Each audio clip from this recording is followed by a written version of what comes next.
Ah,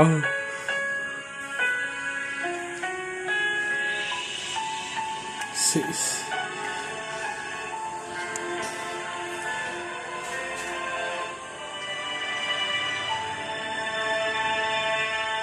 Ito ang oras ng panalangin.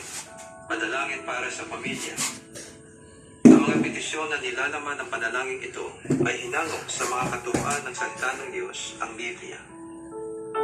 Ang salita ng Diyos mula sa Colosas 3, Kapitulo 18 hanggang 21, at Efeso 6, talatang 4. Mga babae, pasakop kayo sa inyong asawa, sapagkat iyan ang kalooban ng Panginoon.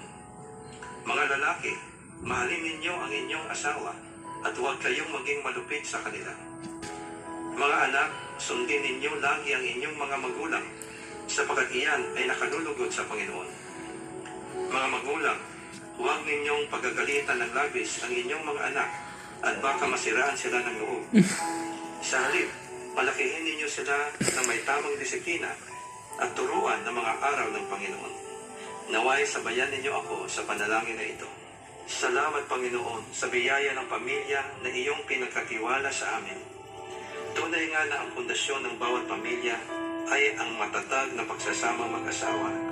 Kaya't aming idinadalangin na sa iyong biyaya at kalakasan, lalong mag-alab at manaig ang pag-ibig, katapatan, paggalang, pagpapasensya, at pagkakaisa ng mag-asawa sa isa't isa.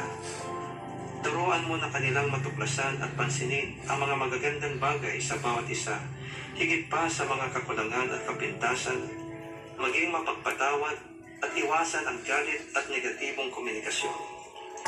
Turuan mo sila na lagi magpasalamat sa iyong mga biyaya sa araw-araw at palagiang hanapin ang bawat paraan kung paano sila makapagbibigay ng lakas loob at inspirasyon sa isa't isa. Aming ipinapanalangin na alinsunod sa iyong kautusan, ang mga asawang lalaki ay mahalin ng buo at wagas ang kanilang asawa, gaya ng pag-ibig ni Jesus para sa iglesia.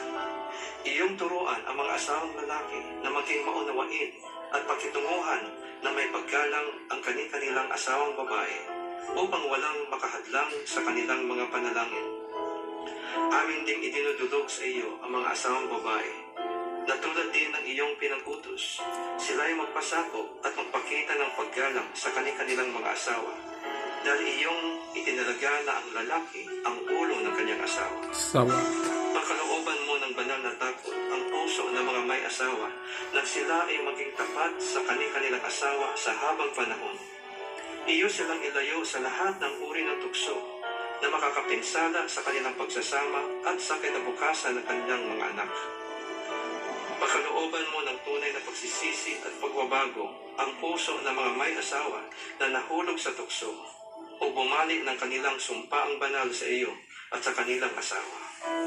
Panginoon, aming ipinapanalangin din ang aming mga anak na sila ay iyong protektahan, iligtas sa kapahamakan, pinsala at karamdaman.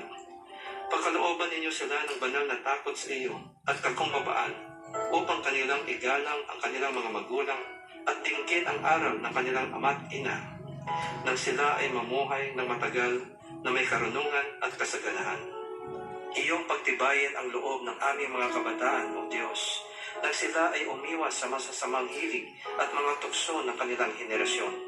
Sa halip ay pagsikapan nilang maging matuwid, makatarungan, tapat, mapagmahal at mapayapa, magkaroon ng pusong malinis at marunong tumawag sa Panginoon.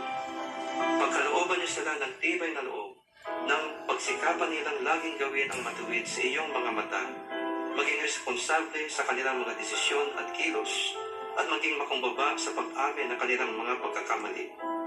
Iyo silang turuang magtiwala sa iyo sa lahat ng oras at magtiyaga sa kanilang mga pagsisikap at maging matatag kapag nakaharap ang kabiguan. Iyong ipreserba ang iyong layunin para sa kanila at ipahintulot na matupad ito sa kanilang mga buhay upang ang pagpapala mo ay kanilang mapanatili at maipamana sa kanilang mga salinlahi. Maraming salamat, O Panginoon, sa iyong pagtugon sa aming mga dalangin na ito sa pangalan ni Jesus. Amen. Ang mabuting balita ay hatid sa inyo ng MX3.